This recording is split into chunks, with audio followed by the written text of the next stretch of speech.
우리 하나님의 말씀 다니엘서 2장 14절부터 24절까지 말씀입니다.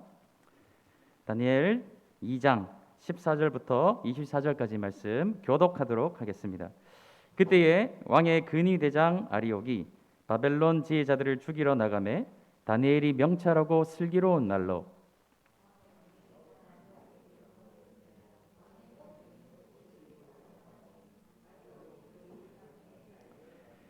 다니엘이 들어가서 왕께 구하기를 시간을 주시면 왕에게 그 해석을 알려드리리이다 하니라.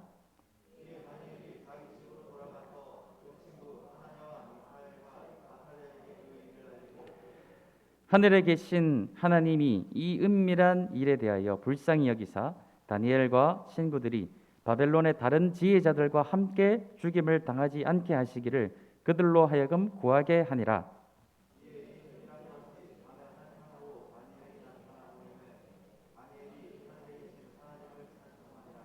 다니엘이 말하여 이르되 영원부터 영원까지 하나님의 이름을 찬송할 것은 지혜와 능력이 그에게 있음이로다.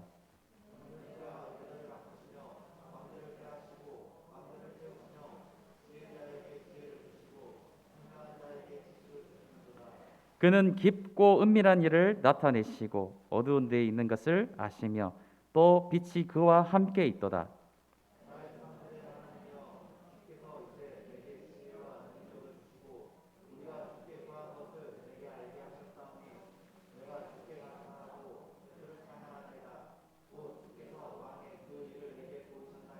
함께 하겠습니다.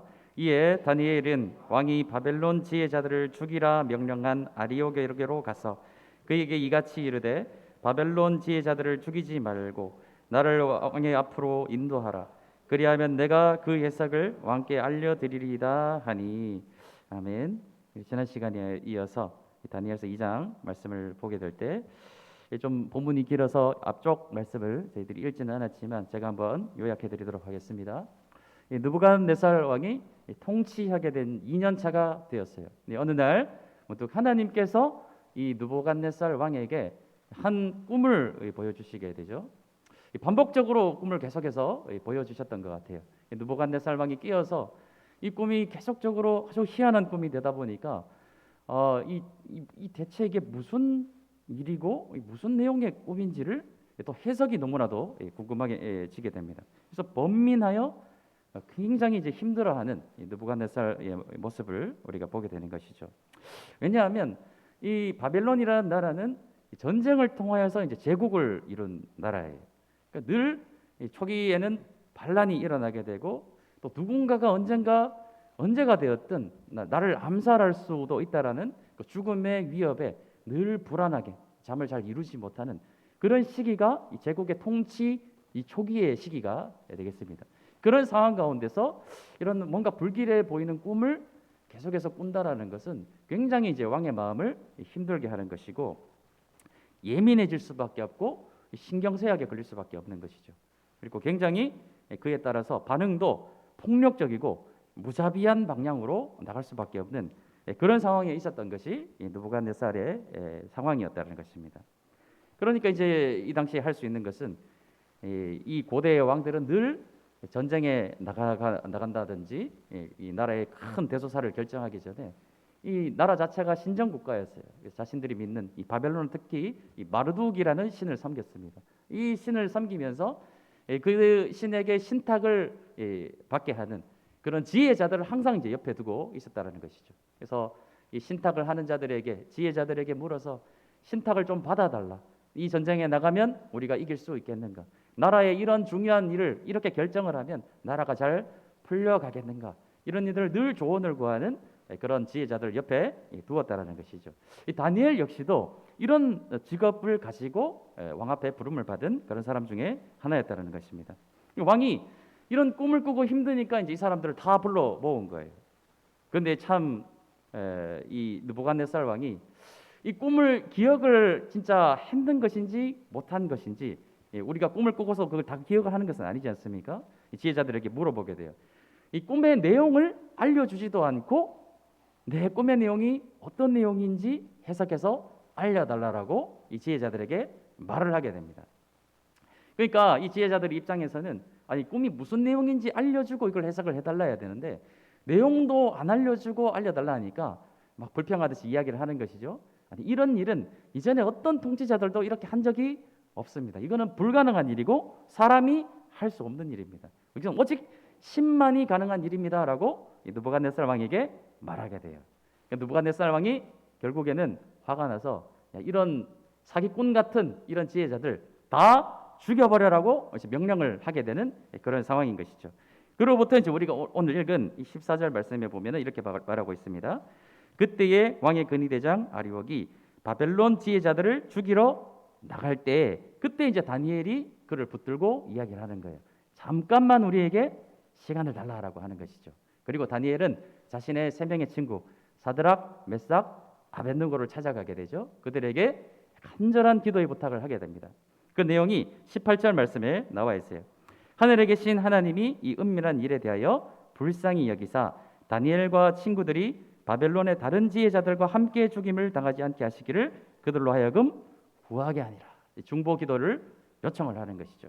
하나님께서 불쌍히 여기시고 긍휼히 여기셔서 다니엘에게 이 모든 이 꿈의 내용과 해석의 내용들을 알려주시게 되고 결국 이 다니엘이 왕을 찾아가서 이 꿈의 내용을 해석해 줌을 통해서 자신의 목숨과 친구들의 목숨뿐만이 아니라 그 땅에 살고 있는 모든 지혜자들의 목숨까지도 구하게 되는 그런 일이 2장 말씀에 기록이 되어 있는 것입니다.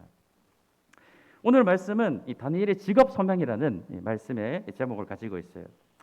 왜 하나님은 다니엘을 유대 땅도 아닌 이국의 이방 신을 섬기는 이방 왕의 신하를 삼으셔서 왜 그런 직업을 주셨고 이 일을 왜 다니엘로 하게끔 하셨는가? 한마디로 쉽게 말씀을 드리면 왜 다니엘을 이 일로 이 땅 가운데 부르셨는가? 이것이 바로 직업 소명에 대한 내용이 되겠다는 것이죠. 왕에게 협조하면서 사람을 구하는 다니엘의 모습을 보게 돼요. 다시 한번 18절에도 나왔지만 24절 말씀에도 보면은 다니엘은 왕이 바벨론 지혜자들을 죽이라 명령한 아리오게르게로 가서 그에게 이같이 이르되 바벨론 지혜자들을 죽이지 말고 나를 왕의 앞으로 인도하라. 그리하면 내가 그 해석을 왕께 알려드리라. 자신만 죽이지 말라고 말하지도 않고 모든 사람들에 대해서 목숨을 구할 수 있는 길을 열어주는 이 다니엘을 우리가 보게 되는 것이죠. 단순히 이 다니엘의 모습을 보게 되면 지금 왕이 화가 나가지고 이 땅에 있는 모든 지혜자들을 다 죽이라고 하니까 일단 내가 살고 봐야 되겠다. 자신의 목숨을 부지하기 위해서 이런 일을 하는 것이 아니라는 것을 우리는 보게 되는 것이죠. 뿐만이 아니라 이 다니엘은 기회주의자가 아닌 것을 우리가 또 보게 돼요. 예를 들어서 그 나라에서 왕에게 인정받는 길은 무엇일까요? 다른 사람들이 다 알지 못하고 맞추지 못하는 일을 자신만 맞추게 되면 다니엘은 그 나라에서 최고 되는 지혜자가 될 수 있는 거예요. 그런데 다니엘은 그렇게 하지 않았어요. 이 기회를 타서 그래 왕이 다른 지혜자들을 다 죽이더라도 나 혼자 맞추어서 나 혼자 살게 되면 왕의 신임과 이 권력을 내가 독차지할 수 있으니 이 기회주의자처럼 기회를 삼아서 내가 혼자 살아남아야 되겠다. 이런 생각을 한 것이 아니라는 거예요. 하나님은 다니엘을 어떤 일로 부르셨는지 다니엘은 그것을 정확하게 이해를 하고 있었다는 것입니다. 이 당시에 이 선지자, 우리는 다니엘서를 선지서라고 부르죠. 다니엘은 선지자라고 우리는 부릅니다. 그런데 이것은 유대인들의 입장과 오늘날 현대를 살아가는 크리스찬의 입장에서 다니엘이 선지자인 거예요. 하나님의 말씀을 받아서 그것을 계시하는 일. 그러나 이 당시에 바벨론을 살아가고 있던 그 어떤 사람도 다니엘을 선지자로 보지 않았습니다. 다니엘의 직업은 무엇이었을까요?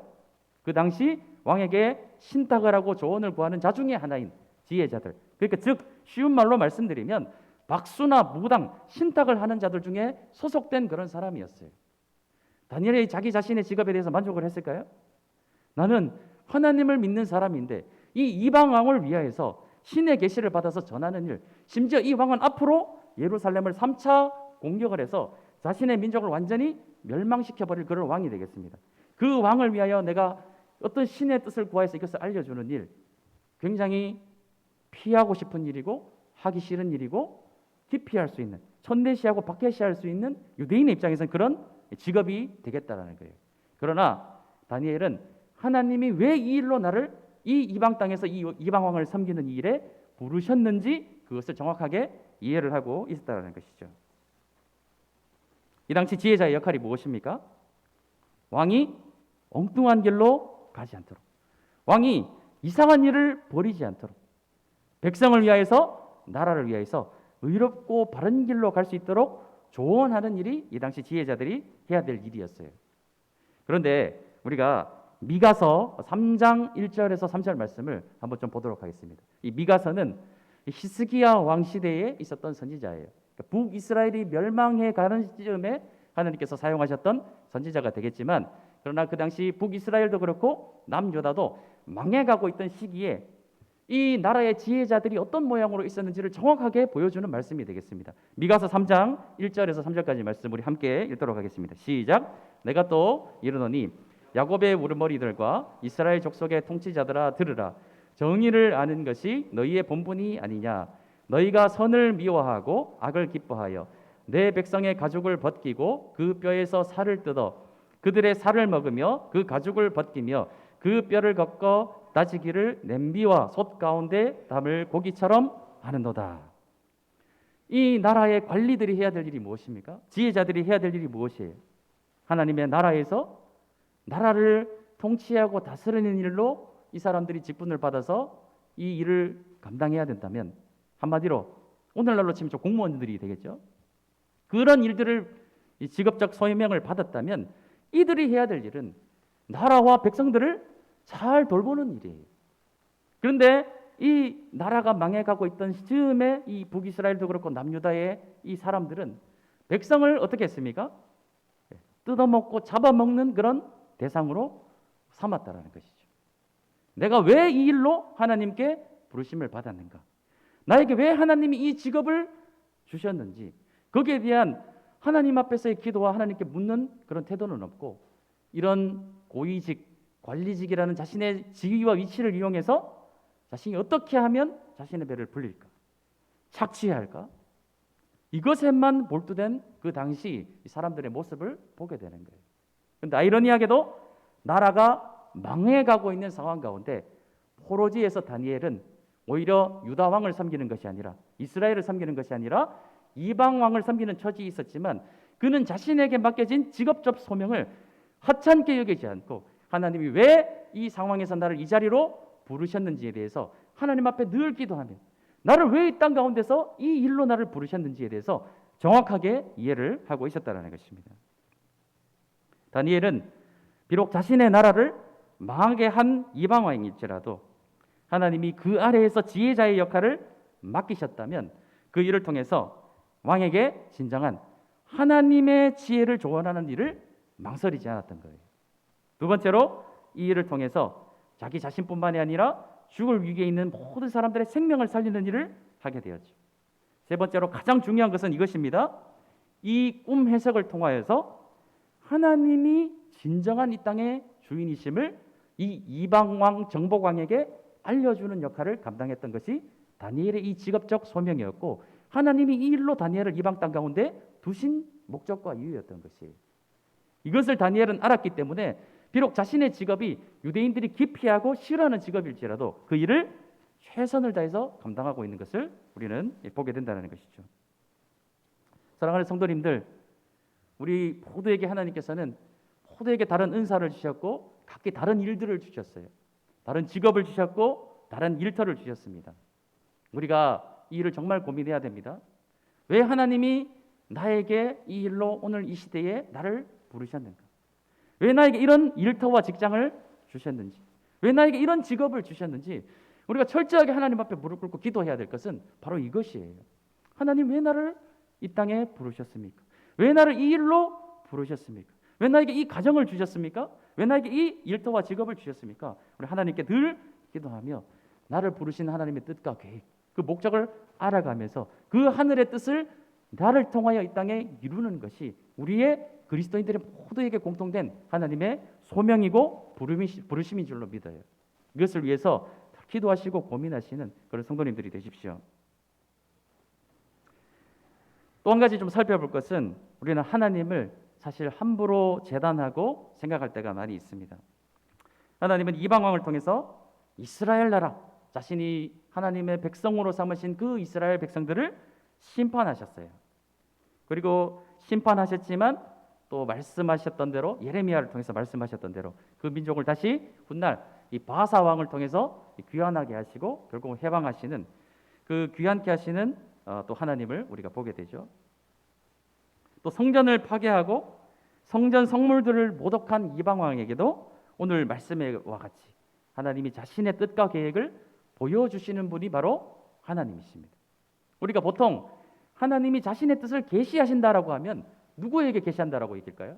오늘날로 치면 목사님이나 기도원에서 열심히 기도하시는 원장님이나 장로님, 직분자 같은 자들에게 하나님께서 자신의 뜻을 계시하실 것이다라고 생각을 하고 있겠죠. 그런데 하나님은 오늘 이 말씀을 통해 보게 될 때 마르둑이라는 우상을 섬기는 이방 왕에게 예루살렘 성전을 훼손하고 그 성물을 가져다가 자신의 저장소에 갖다 놓은 성물을 모독한 그런 이방 왕일지라도 하나님은 어떻게 하세요? 자신의 뜻과 계획을 이방 왕에게 계시하시는 하나님을 우리가 오늘 보게 된다는 것이죠. 로마서 13장 말씀을 우리가 보게 되면은 이 땅에 있는 모든 권세는 다 하나님이 주신 것임을 우리가 보게 돼요.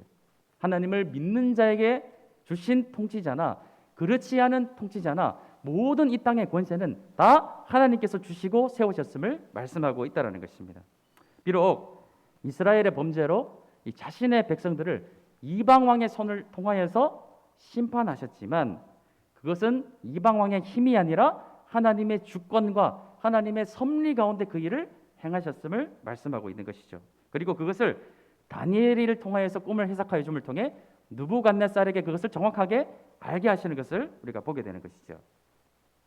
하나님은 불신자들을 통해서 일하실 수 있을까요? 없으실까요?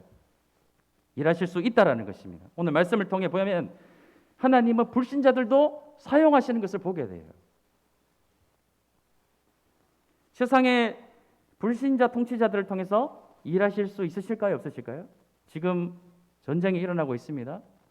그 나라 그 대통령이 잠깐 미쳐서 그럴 수 있다라고 생각하실 수도 있겠죠. 그러나 그것이 아닐 수도 있다라는 거예요. 하나님께서 이 모든 역사를 확 움켜쥐시고 한 번도 그 주권을 빼앗기지 않으시고 온 세상의 역사를 지금도 하나님의 뜻대로 계획대로 인도하고 계시는 분이 하나님이셔요. 우리가 조심해야 될 것이 있습니다. 이방인들이 하는 일들, 하나님을 믿지 않는 사람들이 하는 일들은 그냥 다 자기들이 하는, 자기 마음대로 하는 그런 일들일 것이다. 그러면서 우리는 사실 그들을 무시하고 우습게 여길 때가 있죠. 그런데 세상이 우리에게 대해서 하는 말들을 우리는 우습게 여기지 말아야 된다는 거예요. 우리의 일터에서 불신자들이 우리에게 하는 말들을 우리는 무시하지 말아야 돼요. 때때로 하나님은 그들을 통하여서 우리에게 말씀하실 수 있을까요? 없을까요? 있다라는 것입니다. 우리가 하나님의 뜻대로 살지 못하고 교회가 바른 길을 가지 못하고 하나님께서 원하지 않은 길로 하나님의 백성들이 가게 될 때 하나님은 먼저 선지자들을 보내시겠죠. 그들을 통하여 말씀하실 것입니다. 우리 히브리서 1장 1절 말씀에 옛적에 하나님이 선지자들을 통하여서 여러 모양과 여러 모습으로 말씀하신 그 하나님이라고 말씀하고 있어요. 먼저 하나님의 자녀들을 통해서 말씀하실 거예요. 그럼에도 알아듣지 못하면 하나님은 누구를 사용하실 수 있습니까? 믿지 않는 자들이라도 그들을 통하여서 하나님의 자녀들을 깨닫게 하실 수 있는 분이 하나님이시라는 것이에요. 우리 하나님은 이런 하나님이라고 우리 머릿속에서 다 정해진 대로 확증 편향대로 그냥 하나님을 그렇게 나만의 하나님을 만들어 놓고 있는 것이죠. 하나님은 유한하신 분이 아니십니다. 무한하신 분이시고 무엇이든 하실 수 있는 분이 하나님이세요. 그러니까 하나님은 저 이방 사람들을 통해서 북한에 누구를 통과해서 이 땅에 또 이 주변에 있는 누군가를 통하여서 하나님 우리에게 말씀하실 수 있다라는 거예요. 좀 적게 보면은 우리 주변에 있는 하나님을 믿지 않는 사람이들 할지라도 그들이 우리에게 하는 말에 대해서 절대로 무시하거나 저 하나님도 모르는 사람들, 말씀도 모르는 사람들, 저 사람들이 뭘 알겠나 하면서 무시하거나 우습게 여기지 마시고 그들이 하는 말이 나의 마음을 심령을 찌르게 될 때 하나님 앞에 먼저 이 사람들을 통해서 나에게 하시는 말씀이 무엇인지 하나님께 구하시는 여러분들이 되시기 바랍니다. 우리는 하나님의 뜻을 구해야 돼요. 어느 일 하나 사소하게 가볍게 여기지 마시고 모든 일들 가운데 하나님이 나에게 무엇을 말씀하고 계시는가 늘 기도하심으로 구하시는 여러분들이 되십시오. 다니엘은 바로 그 일을 하고 있는 것을 보게 됩니다. 바로 이방 왕이 내린 그런 이상한 명령일지라도 아니 자신의 꿈을 알려주지도 않고 맞추라고 하는 이 이상한 일을 시킴에도 불구하고 다니엘은 그것을 무시하지 않았어요. 아이고 저 이방 왕이 그래 저런 말도 안 되는 일로 나를 죽이면 순교를 하고 하나님 나라에 들어가면 되지. 이 땅에 무슨 미래함과 소망이 있겠나. 나라가 망했는데 이렇게 하지 않았다라는 거예요. 그것은 심각하게 이를 받아들이고 17절 말씀을 보겠습니다. 2장 17절 말씀에 다니엘이 자기 집으로 돌아가서 그 친구 하나냐와 미사엘과 아사랴에게 그 일을 알리고 18절 말씀에 중보기도의 요청을 하는 것을 보게 되죠. 자신만 살릴 것이 아니라 이 땅에 있는 지혜자들의 모든 목숨까지도 살게 해달라고 이들에게 함께 기도하자라고 요청하는 다니엘을 보는 것입니다. 그런데 이제 19절 말씀 보십시오. 이에 이 은밀한 것이 밤의 환상으로 다니엘에게 나타나 보임에 다니엘이 하늘에 계신 하나님을 찬송하니라 라고 말씀하고 있어요. 그리고 20절 말씀에 다니엘이 말하여 이르되 영원부터 영원까지 하나님의 이름을 찬송할 것은 지혜와 능력이 그에게 있음이로다 라고 고백하는 다니엘을 보게 되는 것이죠. 그리고 나서 우리가 다음 시간에 보게 됐지만 다니엘은 자신이 왕에게 나아가서 제일 먼저 하는 말이 무엇이냐, 이 모든 것을 알게 하신 분은 자기 자신이 아니라 하나님이 나에게 이것을 알려주셨고 하나님이 나에게 지혜를 주셔서 이것을 왕에게 알리는 것입니다. 자신의 지혜의 근본이 하나님이심을 이 이방왕 느부갓네살 왕에게 가르치는 것을 보게 되죠. 느부갓네살이 누구입니까? 하나님을 믿는 이스라엘 국가와 전쟁을 통해서 이긴 왕이에요. 그런 이방왕, 우리의 신인 마르독이 최고다라고 여기는 이 느부갓네살 왕에게 다니엘이 자신의 신이 이 모든 것, 당신이 믿는 마르독을 섬기는 모든 선지자들도 다 맞추지 못하는 이 일을 우리 하나님이 알게 하셨습니다라고 감히 말하고 있는 것이죠. 이것은 결코 쉽지 않은 일이에요. 세상 사람들이 지금 하나님을 아주 우습게 보고 있는 그런 상황입니다. 하나님을 믿는 나라가 우리 신이 그것을 전쟁에서 패하게 만들었다.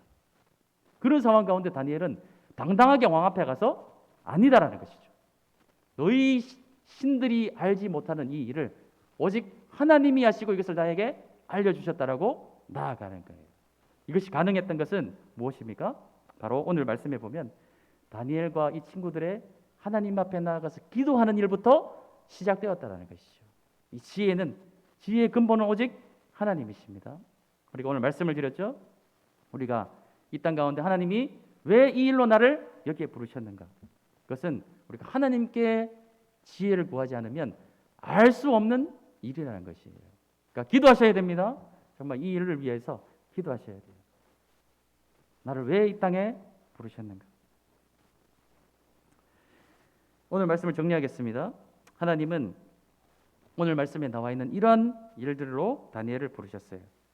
비록 바벨론의 박수와 무당과 같은 그런 지혜자란 직업을 가지고 있었지만 이 꿈 해몽을 통해서 한 나라의 제국의 왕에게 하나님을 가르치는 일을 감당하는 그 일을 감당했던 것이 바로 다니엘이었다는 것을 기억하십시오.